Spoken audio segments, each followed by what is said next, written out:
Oke, halo semua, kembali lagi bersama saya Johan di Jurnal Trading ID. Jadi pada kesempatan video kali ini kita akan membahas kembali untuk update dari pergerakan gold ini sendiri atau XAUUSD. Nah, di sini video weekly kita akan membuat konsep yang sama ya seperti pada video weekly yang sebelumnya, yaitu kita akan ada membuat mapping bersama gitu. Kalau yang di depan kalian ini itu juga mapping ya, cuma bedanya kalau ini mapping yang kalau bisa dikatakan tuh adalah mapping intraday gitu yang sudah kita pernah buat ya pada pertemuan sebelumnya gitu. Oke, jadi nanti kita akan buat baru lagi ya di sini untuk mappingnya, dan ini kita akan sedikit review dulu untuk hari Jumat kemarin gitu. Dan sebelumnya kita mau lihat juga kalau di sini itu ada bagian investing ya. Nah, kita mau lihat dulu nih newsnya untuk yang hari Jumat kemarin gitu, teman-teman.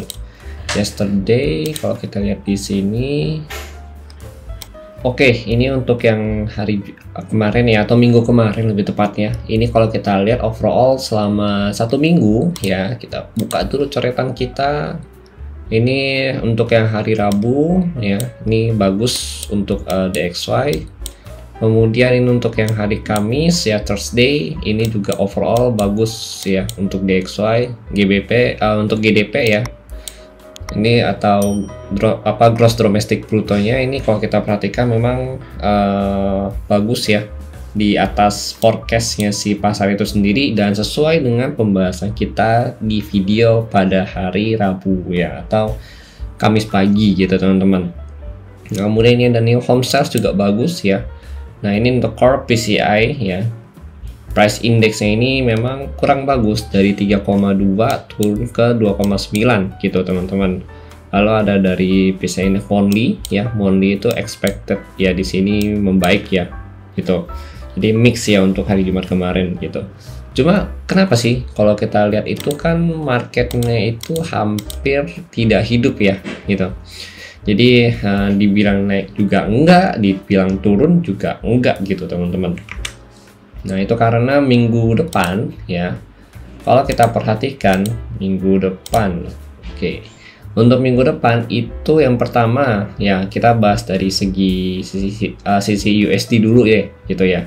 Untuk hari Selasa ya, untuk hari Selasa sendiri itu ada CB Consumer ya, terus ada job opening ya, oke. Terus ada ADP ya di hari Rabunya, terus kemudian ada Chicago PMI ya, ada crude oil inventory ya, terus ada nih FOMC statement ya, oke, di tanggal 1 Februari gitu. Ini jam 2 subuh biasa ya, ini jam 2.30 malah jam setengah 3 subuh gitu. Ada Fed interest rate decision ya, ini kalau kita lihat masih sama, dan potensi diturunkannya itu adalah di bulan Maret gitu ya, potensinya gitu. Tapi ya let's see lah, soalnya kan memang semua lagi berkembang gitu. Jadi Fed sendiri kan terakhir ya, dia itu masih bilang kalau ya potensi suku bunga itu di hold terlebih dahulu gitu. Itu yang pernah saya share juga di channel Telegram Jurnal Trading ID. Kalau kalian scroll ke atas itu pasti ada gitu ya, nanti akan saya tampilkan di pojok kanan sini gitu ya, di atas ini. Oke, kemudian di sini kalau kita lihat lagi ya, ini ada dari USD lagi ya, di 2030 ada index jobless claim, terus ada S&P Global ya, US Manufacturing ya. Kemudian ini ya full sampai jam 10 malam gitu newsnya. Nah, kemudian kalau kita lihat lagi untuk bagian hari Jumat. Nah, Jumat ini ada big news juga. Yang pertama itu ada pendapatan rata-rata per jam ya dari pekerja di Amerika. Itu kalau kita lihat menurun ya, average hourly earning ya di sini dari 0,4 ke 0,3 ya, berarti ini ada penurunan. Kalau diforecastkan sih jelek ya gitu. Terus ada NFP di sini, NFP itu dari 216 ke 162 negatif gitu. Terus unemployment rate-nya, tingkat penganggurannya itu masih 3,7 gitu. Nah, lagi-lagi kalau ada NFP seperti ini, Ya kita perlu lihat dulu nanti dari ADP ya. Pertama kita lihat dari ADP dulu, kemudian kita lihat dari FOMC statement itu bagaimana ya. Terus kita lihat dari initial jobless claim ya, apakah itu hasilnya bagus atau tidak. Nah, ini beberapa komponen yang perlu kita perhatikan yang saya centangin yang bisa memprediksi untuk si NFP ini sendiri gitu teman-teman. Oke, jadi let's see aja ini bagaimana. Kalau kita lihat dari forecastnya sih memang melemah ya, artinya negatif untuk DXY gitu. Tapi ya let's see lah bagaimana. Soalnya kalau kita lihat dari ADP-nya, ini ADP juga dari 164 ke 143. Wah, ini mengalami penurunan juga gitu ya teman-teman. Terus dari terakhir ya, jobless claim yang terakhir juga itu meningkat pesat ya untuk bagian klaim penganggurannya yang mingguan ya. Ini jobless claim kalau kita lihat di sini. Kalau kalian masih ingat untuk yang minggu kemarin ya, itu ada mengalami kenaikan ya. Gitu teman-teman. Nah, ini lagi loading. Oke, ini untuk yang 25 Januari kemarin yaitu dari previousnya 189 ya. Ternyata dia naik ke 214 gitu. Nah, ini tuh 187 previous 189, terus terakhir aktualnya itu adalah 214, dan ini mengalami kenaikan ya setelah dari bulan awal tahun ya, atau awal bulan 4 Januari dia mengalami penurunan ya, bahkan paling rendahnya itu di tanggal 18 Januari ya. Ternyata untuk saat ini di tanggal 25 report terakhir itu di 214 gitu. Dan ini kalau kita lihat juga ya, untuk yang terbarunya ya, untuk yang minggu ini itu juga masih diprediksi melemah juga gitu teman-teman. Tapi ya let's see aja itu bagaimana. Semuanya sih sebenarnya intinya itu ada di ADP sini dulu gitu teman-teman, sama yang di bagian statement FOMC-nya ini sendiri. Oke, jadi gitu ya. Oke, memang minggu ini adalah minggu yang cukup banyak news ya, dan itu pasti tingkat volatility-nya sangat tinggi gitu. Wow, pasti seru sih gitu. Karena minggu ini juga kalau kita lihat ya, minggu kemarin terutama di hari Jumat ya, marketnya itu ya sedang-sedang lah, dibilang ada volatility ada, cuma nggak semenarik yang bisa ditradingkan untuk scalpingan gitu. Ya gitu loh. Jadi dari siang pun ya sebenarnya dia udah sideways terus ya di 20 sebagai area supportnya ya kan, kemudian di 23 sebagai resisten, jadi cuma sekitar 30 pip pergerakannya gitu.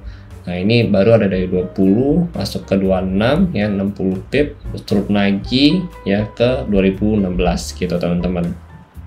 Nah setelah itu juga kalau kita lihat belum ada pergerakan lagi nih ya, bahkan dia lanjut sideways lagi gitu. Jadi pergerakannya itu cuma di bagian sini aja pada saat jam sesi New York ya, atau bahasa itu sesi newsnya dia gitu. Setelah itu pergerakannya sideways lagi, belum ada pergerakan sampai closing pasar gitu teman-teman ya, karena memang minggu ini ya itu adalah penentu untuk gold dan juga DXY nih mau kemana sih mereka gitu loh. Oke, jadi gitu teman-teman.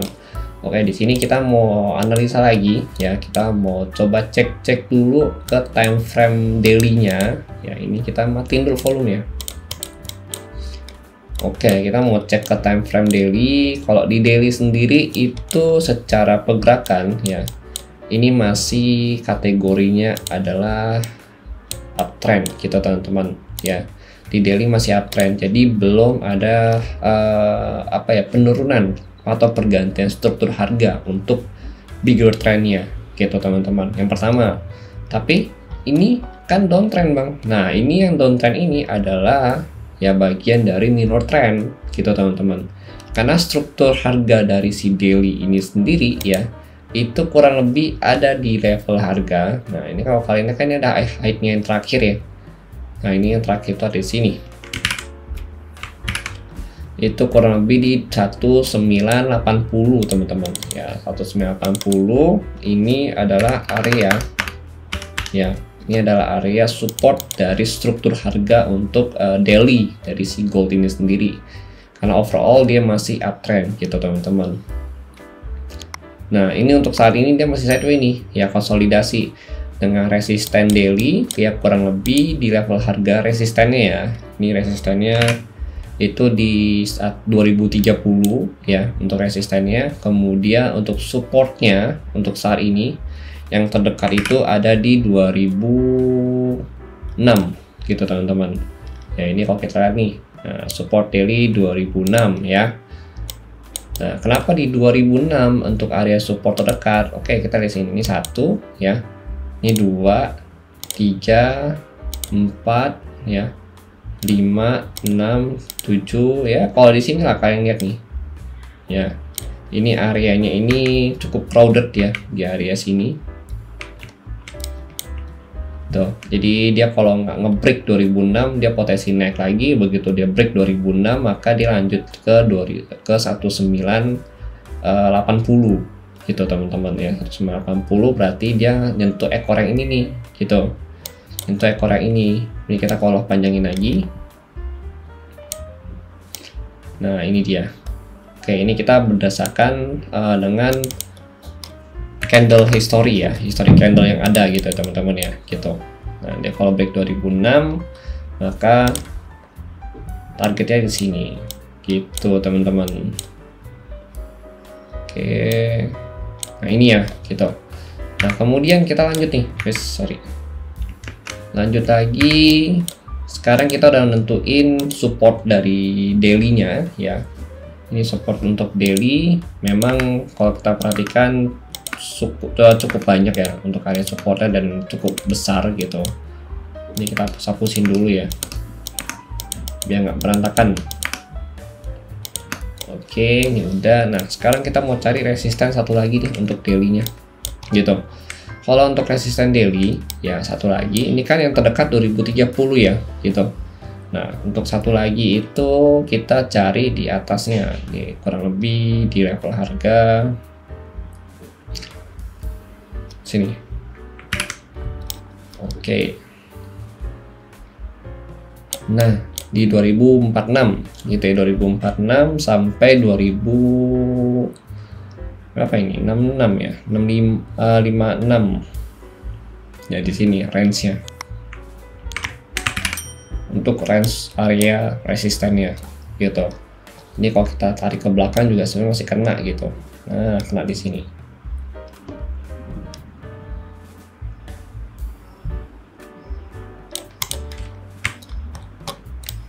Oke, karena di sini terjadi multiple rejection juga dari candlenya, dan kita sebenarnya ngambil patokannya itu candle hijau yang ini, gitu teman-teman, candle hijau yang terakhir ya. Kenapa? Soalnya ini kan area, ini kan bearish engulfing nih, terbentuk ya di daily-nya, bearish engulfing ya, artinya ini adalah potensi rejection ya, area rejection untuk si gold ini sendiri gitu. Memang range-nya cukup besar gitu dari 2046 ya ke 2056, itu kurang lebih 100 pip, dan menurut saya itu udah sangat besar kalau kita entry langsung dari 46 gitu. Makanya kalau bisa pun nanti entry paling di 2050 atau di 2052 supaya kita bisa ngejar si 56 sampai 58 nanti gitu, atau bahkan worst case ke 60 gitu. Oke, sekarang kita lanjut lagi. Nah ini untuk area daily-nya udah kelar. Sekarang kita lihat ya bahwa si daily itu juga masih ada trend line ya. Kalau kita mau gabungin nih trend line-nya dari mana? Kalau kita mau gabungin trend line itu ada yang pertama di sini 1, 2, 3, 4. Nah ini struktur harga daily-nya juga gitu kan. Oke, sekarang kita mau coba nih menggabungin trend line gitu. 1, 2 ya, trend pertama, trend kedua. Nah kita akan mendapatkan bahwa di daily-nya ini itu masih berada di atas trend line gitu teman-teman. Ya, ini ada 1, sorry ini penghapus. Nah ini 1, 2 ya kan, ini 3 ya kena. Nah ini kenapa nggak kena bang? Ya ini nggak masalah gitu. Yang penting kan kita itu adalah struktur harga gitu. Yang pembuatan trend line itu kan intinya adalah ya 2 poin pertama ya, poin 1, ini poin 2 gitu. Oke, sekarang kita lihat lagi, kita mau ambil sekarang analisanya di time frame yang lebih kecil. Berarti kita lihat nih, oh ketemu bahwa untuk area sideways zone itu di sini ya, di range 2004 sampai 2030-an untuk rejection paling banyak dari si daily-nya itu sendiri. Sekarang kita mau turunin ke 4 jam ya. Di 4 jam juga sama, ini kena trend line ya kan. Nah, ini trend line ini di 4 jam ini kalau kita lihat ini ada zona nih gitu. Di 2030 sampai kurang lebih di 2037 gitu. 36 ya. Pemain di 36an ya, reject terus ya, terus turun lagi. Nah, di sini 2036.65 gitu, ini zonanya dia. Nah, ini 30 resisten pertama, terus resisten kedua itu di 2036 gitu. 36 sini saya mau kasih range baru lagi itu sampai 39.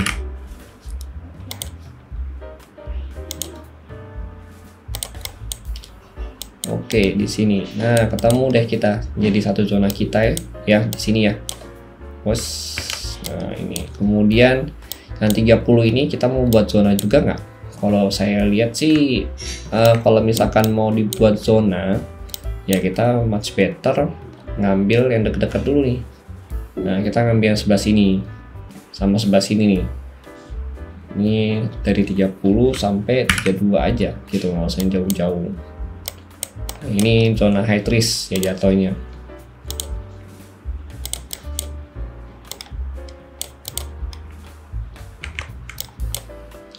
Oke, udah ketemu. Nah, udah jadi 2 zona. Tapi zona yang ini sih sebenarnya harus hati-hati ya gitu. Ini cuma zona penandaan doang gitu. Karena saya masih prefer kalau mau entry itu masih kurang lebih di 2036 deh. Ini kita buat ke 36 pas aja ya gitu loh. Buat ke 36 pas aja biar enak. Nah, kita buat ke 36 gitu. Ya kalau mau entry sebenarnya kalau entry sell ya, karena the real swap zone-nya dia itu kalau ini kita hapus. Nah, swap zone dia itu di sini. Jadi 36. Ini kalau kita lihat nih, dia nggak nge-break, dia naik, dia break turun, nggak nge-break sini lagi, dia turun ya kan. Sama ini juga beberapa kali nih, naik lagi, ini turun lagi ya kan.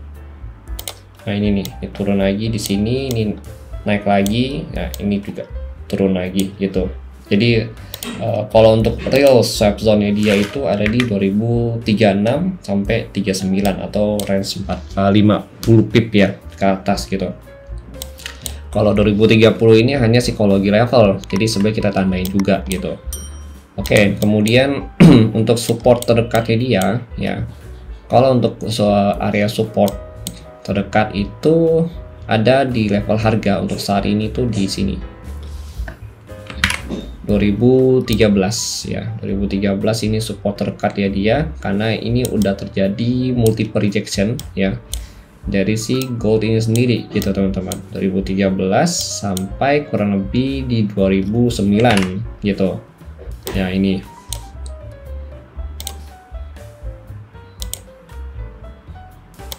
oke, kita buat di sini 2009. Nah, kemudian yang terakhir ya itu di 2000 ya, ambil psikologi levelnya lagi itu kurang lebih di 1999 gitu teman-teman, 1999. Oke, ini zonanya untuk si gold itu sendiri ya.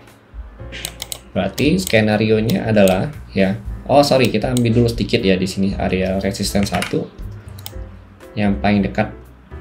Nah, kenapa saya ngambil di sini juga? Karena di sini ada patahan nih. Kalau kita lihat ya, sini ada patahan candle bagian sini. Kalau kalian perhatikan, ini jadi support zone ya, ini jadi resisten gitu ya. Ini nih candle yang ini, yang merah ini adalah candle breakout ya, PO ya. Ini candle breakoutnya dia gitu. Makanya untuk bagian sini ya, dia itu udah jadi area resisten di sini gitu. Ini masih jadi area support gitu.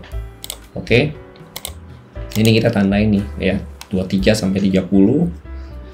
Kemudian ini kita ambil lagi ya, berarti kan pergerakan range-nya itu selama di bawah 23 ya, itu dia masih akan cenderung untuk retest ke 2013 sampai 2009 ya di zona ini. Tapi begitu di atas 2023 ya, berarti dia akan condong untuk retest kembali ke 2036 sampai 2039 gitu teman-teman. Karena memang ini sideways range dia juga ya, ini sideways range juga gitu. Oke, sekarang kita lihat lagi. Jadi market itu condong sideways atau kita sebut itu adalah akumulasi, karena dia itu nunggu dari si FOMC atau speech yaitu dari si Fed itu sendiri gitu teman-teman. Dan juga ada data NFP ya di minggu ini gitu, di hari Jumat nanti. Oke, jadi secara minor trend memang masih downtrend di sini ya untuk gold itu sendiri. Nah, masih downtrend nih. Kalau kita ngambil dari sini satu ya, terus kita ambil lagi satu. Nah ini dia masih downtrend untuk goldnya gitu. Dan kalau kita lihat, kita gambar lebih detail lagi ya dengan menggunakan si 4 hours ini ya, ini akan 1, 2, 3. Ini satu ya, dari si daily-nya dia mengerucut gitu ya, dia mengerucut. Berarti catatannya adalah selama dia belum bisa ya break dari 2009 ya, dari area support ini, kita masih coba ambil buy gitu. Oke. Nah, tapi kalau kita lihat nih agak riskan nih gitu. Kenapa agak riskan? Karena posisinya itu ada di sini gitu. Kalau dia masih sideways berkelanjutan ya, masih sideways berkelanjutan dan dia udah break dari trend line-nya ya, trend line-nya pertama ini udah mengindikasikan bahwa gold ini nih potensinya itu adalah turun gitu teman-teman ya gitu. Tapi sini kita mau lihat juga dari segi struktur harga aslinya dia gitu. Struktur harga asli itu kan tidak berketergantungan dengan trendline. Trendline itu hanya alat bantu gitu. Struktur harga asli tetap bergantung dengan struktur harga yang terjadi atau tercermin di dalam candle itu sendiri gitu kan. Candle itu kan dari 1980 ya sampai 1973. Nah ini trendline-nya juga nih. Ini apa, area range support bawahnya dia untuk daily-nya di sini. Sedangkan di sini itu masih minor trend-nya dia.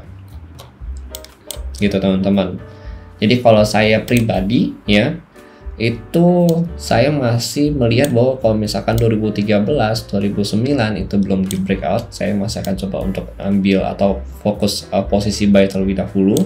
Kecuali 2009 itu di breakout ya ke bawah, begitu dia retest naik, baru kita ambil posisi sell ya dengan target harga di 2004 ya sampai 199 atau 2000 kembali gitu teman-teman.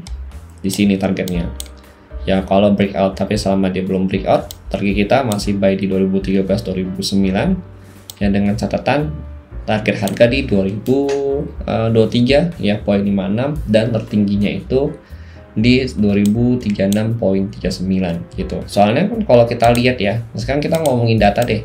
Kalau technically memang kalau dia break ya dari si area trendline ini itu udah mengindikasikan downtrend gitu. Tapi kalau kita lihat dari data news yang ada untuk minggu ini ya, dari ADP-nya aja udah jelek ya, terus statement itu kita belum tahu bagaimana ya, terus kalau kita lihat dari jobless claim-nya juga meningkat dan NFP juga menurun ya, itu kan tandanya bahwa si goldnya ini potensi untuk rebound nih gitu. Kalau dari data gitu, dia potensi rebound dari range harga 2013 sampai 2000 ini gitu ya. Pokoknya dua zona ini adalah potensi reboundnya dia kalau kita ngomong dari data gitu teman-teman ya. Reboundnya sampai mana? Nah itu bisa ke 2039 atau 2036 kembali, dengan target tertinggi sih kalau saya perhatikan bisa ke 2050 atau 2056 kembali gitu ya. Targetnya dia ngincar di sini. Oke, jadi gitu. Tapi kalau misalkan in case datanya ternyata lebih bagus ya dari yang di forecastkan, maka gold itu bisa going down ya dan break dari 2000 ya di sini, going down dengan target harga di 1980 sampai 1973 kembali gitu. Oke. Jadi nanti let's see ya bagaimana ya secara pergerakan. Intinya untuk HTF itu masih uptrend ya, tapi kalau untuk saat ini di LTF ya seperti 4 jam atau 1 jam ke bawah ya itu adalah downtrend gitu teman-teman. Ya, jadi ini masuknya itu adalah kategori sideway gitu untuk Senin nanti ya. Senin nanti dia masih sideway dan tadi patokan kita itu ada di 2023 gitu ya teman-teman ya. Oke. Dan kalau kita lihat juga ini dari segi DXY ya. Dari segi DXY juga perlu kita perhatikan bahwa DXY sendiri belum mampu ya. Ini kita udah tarik Fibo sih sebenarnya untuk DXY-nya. Dari sini ke sini kita ketemu di 61.8 sama 50 ya. Ini kalau kita perhatikan selama dia belum bisa break dari 103.58 ya DXY-nya, dia masih potensi turun kembali untuk kita ke 103 gitu. Artinya si gold ini potensi untuk mengalami kenaikan kembali. Soalnya DXY juga masih berada di area breakout-nya dia. Nah, ini breakout zone dia gitu teman-teman. Begitu dia bisa break 73 ya. Enggak deh, saya nggak patokannya 68 ini, tapi saya patokannya 76.4. Begitu dia bisa break dari 103.59 ya, maka DXY baru akan lanjut kembali ya ke level Fibo 100, bahkan bisa mencapai height-nya kembali itu di sini gitu. Ini level ini berapa nih? Bentar. Di 103.817 gitu teman-teman.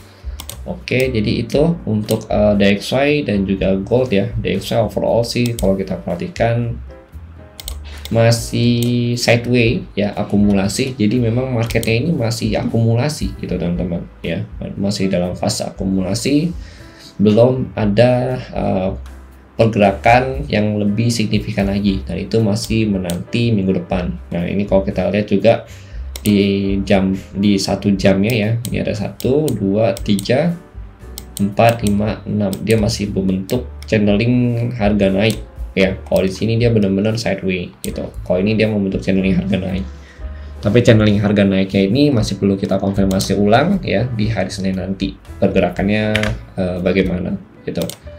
Oke, jadi itu dulu kalau dari saya untuk gold ya. Dan kita perlu lihat juga ya satu lagi dari bagian volume ya. Volume ini kita mau pakai, nah nih volume profile yang ini aja. Oke.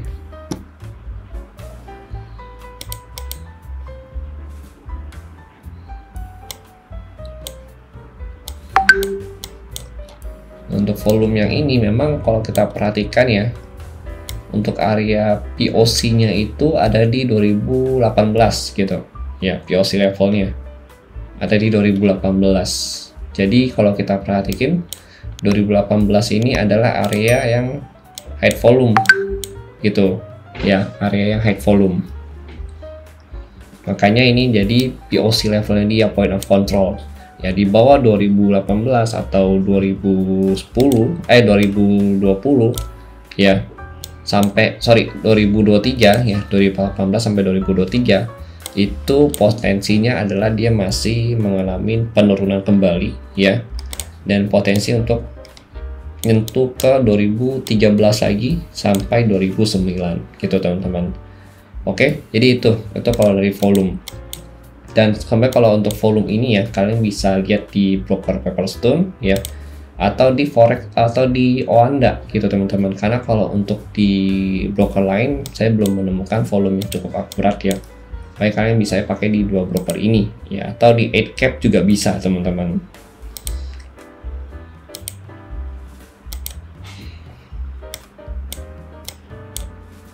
Oke, nah ini dia akan muncul. Tapi kalau misalkan kalian pakainya itu di Forex.com, misalkan contoh XAUUSD, Forex.com di sini.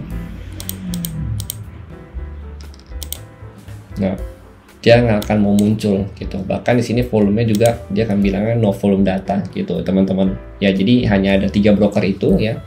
Yang pertama Pepperstone, yang kedua itu Oanda, dan yang ketiga itu ada di 8cap ya, XAUUSD. Nah, ini 8cap yang ini. Nah, ini bisa dipakai juga gitu teman-teman. Oke, jadi nanti kalau misalkan kalian menemukan broker lain juga yang masih bisa pakai volume yang ada di TradingView, kalian boleh tambahkan di dalam daftar komentar ya. Oke. Jadi mungkin itu dulu sekian dari saya ya untuk minggu ini. Dan terima kasih bagi yang sudah nonton. Sampai jumpa pada video berikutnya.